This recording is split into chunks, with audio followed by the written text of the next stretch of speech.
Puma pants. Wow. I feel like we're gonna have to cut that last part out. No, keep it. So we were tracking this one. First off, I would like to note that the company that was broken into, Kronos, their secure online cloud was broken into. So if you name your product secure, yeah, Is it really? Should be really secure. Welcome to another episode of Bourbon and Data Breaches, where we cover 5 of the most interesting data breaches from this last week and one of our favorite bourbons. I'm Steve. Divya. Frank. Jerry. Paul. Howdy, I'm Shu. Hey guys, I'm Tom. Jerry, go again. This is Jerry. Paul. Howdy, I'm Shu. I guess I thought we were all doing it again. Supposed to go in order. I agree. We should do it all. Okay. I was after Frank. That's so good. Yes. That's so good. We're good. Yes, but you've got bad internet in Florida there, Jerry. I do? Yeah, there was a delay. Hey, Really? Divya, what's the first story of this week? What'd you say, Shu? Everyone, the first story of this evening on BNB is Inside Trickbot, which is a malware group out of Russia, and we have like leaked conversations. So Inside Trickbot, Russia's notorious ransomware gang, there were internal messages that were shared, and Trickbot's notorious for targeting hospitals because they know that they're going to be reaching out to people faster, and with the whole COVID situation. So what do you guys have to say about like the leak chatter? I love the feel of this because I think of Trickbot as just a company in the dark economy, right? It's a ransomware group. It's a dark corporation. This has the feel of like internal emails getting leaked, like when the DNC got hacked and we saw all the inner workings. It feels like, oh no, they're going to see all of our internal hacker memos. I find it hilarious for anyone that would believe a ransomware gang says we're not going to attack critical infrastructure, and even though it's evil that's a different gang, like they're all kind of related. This is one that specifically targeted critical infrastructure. Well, they targeted it because they paid faster, right? Yeah, They're like, "Oh, let's go after hospitals because like when we hack a hospital, they immediately give us money. So let's do more of that. Right. Yeah. I mean, so even though a criminal says I'm not going to do it, don't trust the criminal. But it's not even the criminal, it's the, hey, this worked and it's dummy shit and we're going to do it anyway. We'll do more of it. Right. And so that's actually a really good learning experience for all of us. I love the way they talked about how these guys are actually, they're just working with other ransomware distribution partners with Conti and Ryuk and REvil, and they're just like they're pragmatic. They want as much business as possible. They're cranking it out. Yeah. Cozy Bear they mentioned. Another thing I found very interesting with this was we've talked about this before is how these ransomware gangs operate as businesses. They have affiliates, and it's very professional. And this article goes on about how the org structure of a ransomware gang. There's managers, there's directors. It's like a regular business. They have a channel program. And Salesforce accounts. They have commissions. You can earn a certain amount of commission by committing certain crimes. Yeah. Like, and if you perform well, you remain an affiliate, and if you don't, you're gone. No cap on commissions. So attacking hospitals is a really low thing to do. I mean, even the mafia knows that. I think that we treated this topic before. Unfortunately, hospitals are a desirable target because of the reaction it generates, especially when there are lives at stakes. there was a gang who said they didn't ever target hospitals. I don't remember which one right now. I'm not saying they are cool guys, but at least they seem to have some sense of conscience or remorse. Let's put it like that. Now, this is just pure childish evil. They just want the money. Yeah, but there are some limits. Honor guess. among thieves. I don't think there are limits anymore, not with. I don't not with this either. Type of stuff. Not anymore. Yeah. They just want the Yeah. money. Number two. So for story number two, once again, this is another hospital and this is from Houston, so Houston represent. But over 6,000 Memorial Hermann patients' information leaked. Oh my God. There's data breach, vendor says. And, patients' data was leaked after contracted vendor said they had a security breach. They announced it on Tuesday and approximately 6,200 people are affected.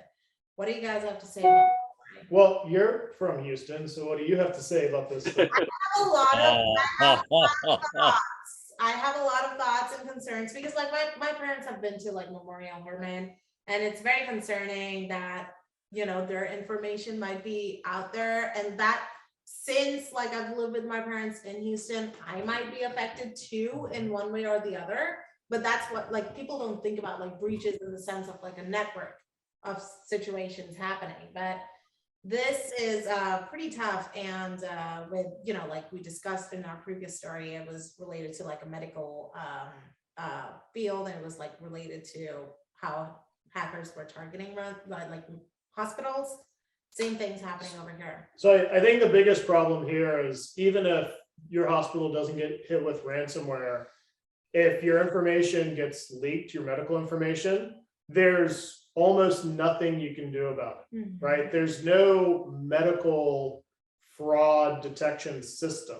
The only way for you to detect medical fraud is for you to ask every hospital or clinic you've ever been to for your patient records, and then keep asking like every 6 months and look for differences, right?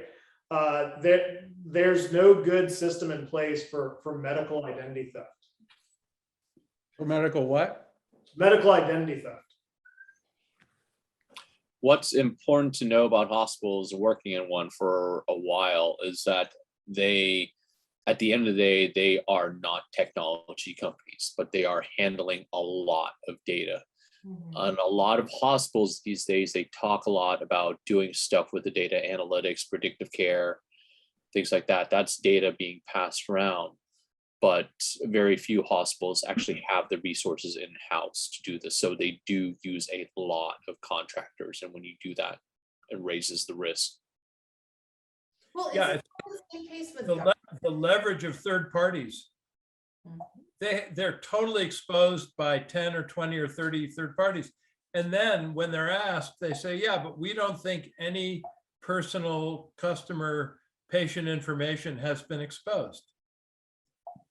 It's patently false, right? I wouldn't trust that.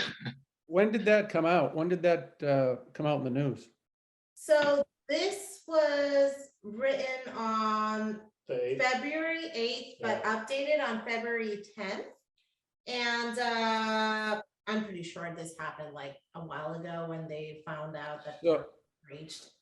So we potentially could have been identified that way before they were breached. Way before. 2021 is when they were aware of suspicious activity. So Yeah. how many that is. Yeah, I mean, that happens often. If this was a ransomware gang, we would know about it from the ransomware gang 6 months before anything hits an official source. And even if it's not posted by a ransomware gang, if September's when the data was accessed, we're in February. Yeah. So that's a good amount of time, almost 6 months of time where you can commit fraud.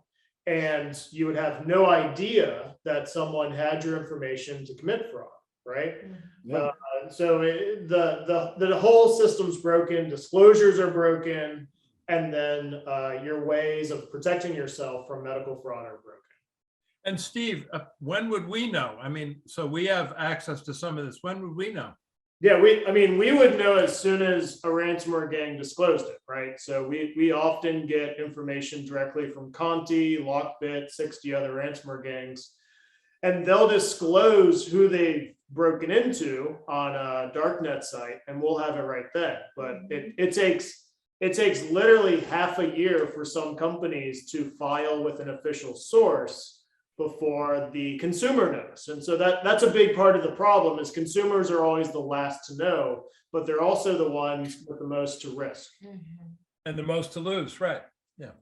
If they even live in a state that requires disclosure, there are some states that don't even require it, but that requires anything from like 30 to 45, 90, 6 months.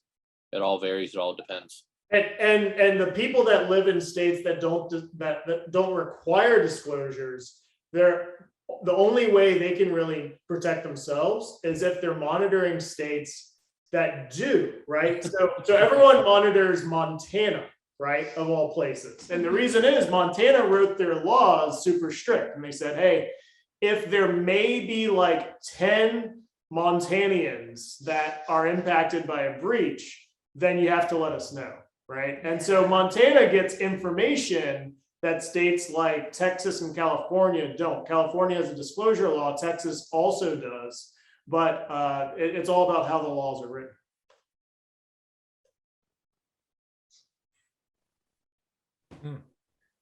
Okay. All right, It's been great. with that, we'll take a bourbon break. So Now we're talking.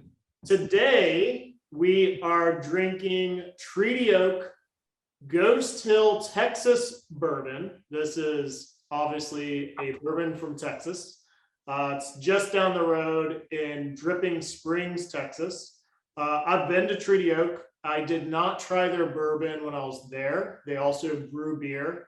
And then they're actually known more for their rum. So I've been seeing them in the bourbon Texas groups that I'm in. Some people were seeking out this bottle in particular, so I wanted to give it a try. And Divya can tell us a little bit more about it. Yeah, guys. So I actually drove by Treaty Oak the other day, and this one is the 100% grain to glass Texas bourbon, and it's called the Ghost Hill Texas bourbon. And the mash bill is 57% corn, 32% wheat, 11% barley. Named after our 28-acre ranch home in Dripping Springs, Ghost Hill Bourbon is a unique whiskey made with local heirloom grains from Barton Springs Mill. When we go to Total Wine, it is $44 for the 750 ml. And Steve, how do you feel about this? So I find this bourbon, it reminds me of Garrison Brothers. Now, some people love Garrison Brothers. Garrison Brothers is another Texas bourbon. Their bourbon, Garrison Brothers, is about 70% corn. I don't know if they source the corn from the same place, but I get this distinctly corny flavor to it. So I don't love this bourbon. I guess if you love corn, then this would be a great bourbon for you. Or if you really like Garrison Brothers and you can't find it, this would be a pretty good bourbon for you. But like, I don't get grain. I get alcohol, and then I get just this, like, it's corn aggressive or corn forward. So I think it's worth a try. You know, I would think of Treaty Oak as I thought of Still Austin, right? Still Austin, I started off not really liking it. Then I had their cask strength and it was great. They're still a relatively young distillery. And this is, I think, one of their only bottles that they actually distill themselves. They have several other bottles where they source the distillate, the alcohol from another distillery. So I would say try this again in maybe 2 years and see if it gets any better. It's only aged for 2 years. No, really, it's aged for 2 years. It's a young distillery. I can So- see what they're going for. If you like corn, try it.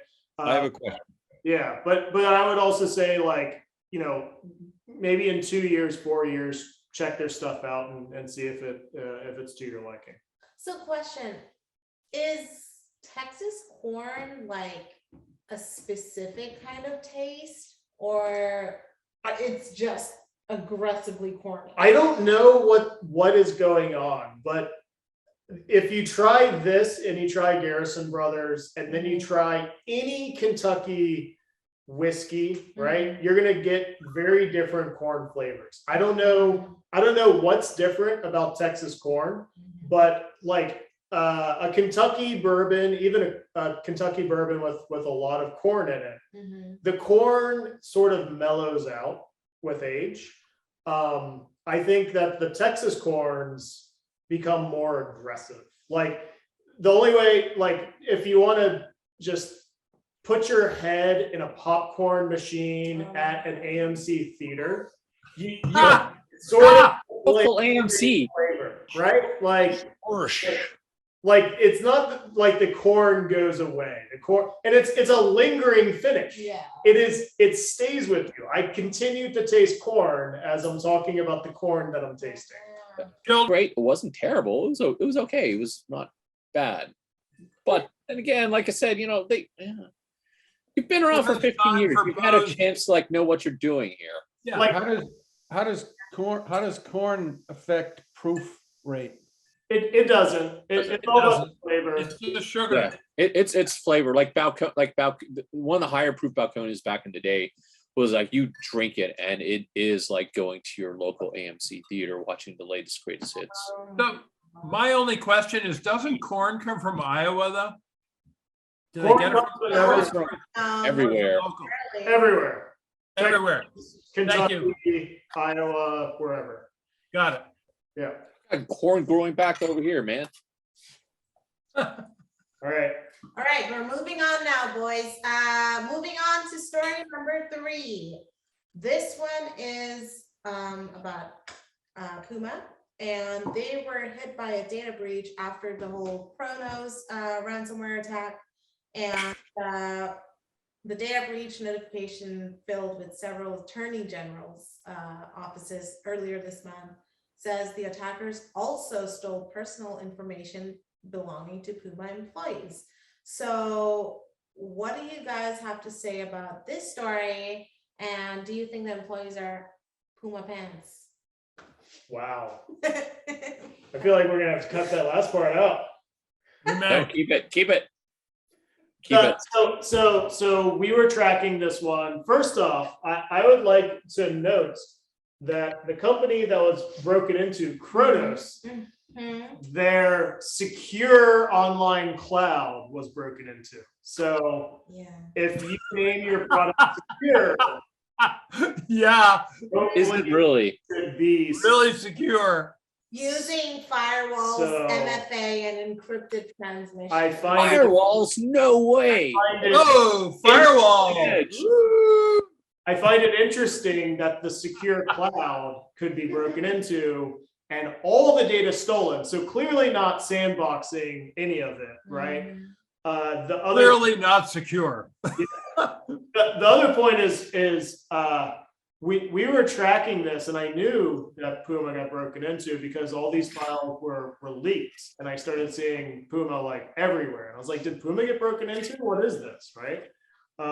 So you know, it's the sad fact of trusting third parties, right? They trusted a secure cloud, and sadly that didn't work out for them. And you saw this data, like I assume when it was released in December, and here we are in mid-February, Yeah. where it It's was true. disclosed that your I'm pre- personal. I'm pretty sure I read Kronos' statement saying they didn't hold any personal information from third parties, and now this comes out. Like Puma was notified like a month after the Kronos breach. It's crazy. Well, they always say that. Lawyers write these statements Yeah. saying, we do not believe that any personal data was exposed. But that's such a legal statement. Crock of shit. Yeah. I don't believe that we're committing any crimes, right? Mhm. No, okay, but Frank, you It's just like said alternative facts. Frank, you just said that Puma themselves, the customers of Kronos, were notified like at least a month after the Month. breach. Yeah, Right. They Right. were even the customers, and they had to wait a month to be And notified. we could have told them in a day or two. Yeah. Right. I was breached. Oh my Oh, Oh, Jerry! Jerry! Whoa, Jerry. Hackers are in your clothing. Where are the Puma pants? That's thoughts and prayers, Jerry. Number 4. Okay, guys. Story number 4 coming in hot from Russia, and the Russian government apparently continues crackdown on cyber criminals. They have been seizing websites left and right, and mostly the most common one is sky fraud. Steve, I know you have some hot takes about this topic, so please present them right now. So this is great. Obviously, taking down criminal forums is great, but we're also in a lot of those forums. So when I read one of these articles, my first thought is, did they take down like my forums, the forums that I like, where we can, spy on hackers? And so I went through the article, and none of my forums were in there. And so great, you did it, Russia. Those are all the forums. There are no more forums. Thank you for taking down those bad forums. Very appreciate. You got all the Russian forums. There's no other Russian forums. Thank you. Yeah. We have no clue. The lesson here is, at the end of the day, if you're a ransomware gang or any criminal gang operating under the charter of the government, at any time the government can say this charter is null and void, and you are Indeed. expendable. Cut. Right. Hey, Frank, are there any other Russian forums? Oh, There are that are active. Do not talk. We don't need to know. Hey, Frank, are there any other Russian forums? No, you think? no. Wait, is Frank muted? I can't hear Frank. No, I can't hear him either. oh, sorry, I was muted. Yeah, I picture lots of new forums popping out like the heads of the Hydra. I mean, I hate to be pessimistic. Well, I actually like it, but I wouldn't consider this like a real progress against cybercrime. No. I mean, at least not like the actual arrests against, I guess it was Rebel members, like it happened a couple of weeks ago. There at least we could discuss if they were real members or just scapegoats, because I'm sure gangs must have their own honeypots too. But with a couple of seized sites, I don't really feel like they're cutting through. What do you think, guys? Yeah, unless this comes with arrests, I mean, hackers can just build a new forum. They all just use PHP-BB, and they'll just boot up a new PHP-BB. So HBBB is so good. And why do they make a show of cooperating with our government? I don't get that part, because they want the downfall of our government, right? I mean, they're about to invade a country and they're saying, screw you to us. So why do they care about cooperating with our government? well, because they could be very easily seen as the country that allows cybercrime to flourish. Oh, But if they take down a few forms, then they're the good guys, right? Like, oh, we took down the criminal. It was a nest of evil, and we killed it. they have a halo. Yeah. Ah, oh yeah. I Putin, still- Putin with a halo. Yeah, baby. It I actually. still believe this trickles up to higher geopolitical dances, like you said, Paul. I think it does. Who knows what it is though? But yeah, I think this whole thing, like regarding ReEvil, if they arrest like Frank said, if they arrested a few affiliates, who cares, Yeah. right? wake me up when they arrest actual members and leadership. Yeah, I wonder how many of these actions are due to an actual like power dispute, and which ones are just a scenery for the crowds. Right. That's the point to me. I would add on, and I know I'm just a sales guy, and counter with that it's not just what's going to happen. This is inevitable, that Ukraine and Russia is more cyber than not, and that people are testing it out. Like, this is a test, like, hey, does this work? And we all know it, but how are we doing it, and how are we being front foot? Because that's the hardest part. How are we front foot? Most people are back foot. So taking advantage, whether it's malevolent or not, is kind of what I'm curious about. And I think that is going to be a use case that we need to uncover. I just want to say that the Russian government left a message behind. I'm going to share my screen for this real quick. And it's like, they left it in the source code and they're like, which one of you is next? And they put like a little policeman emoji. I thought it was very cute. That's cute. That's cute. Good emoji game. Really cute. Russian government. It's kind of like how like ransomware gangs have like those Christmas hats.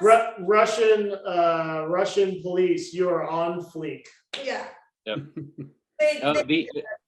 The answer is, once you are no longer useful to the Russian government, you are next. They already know.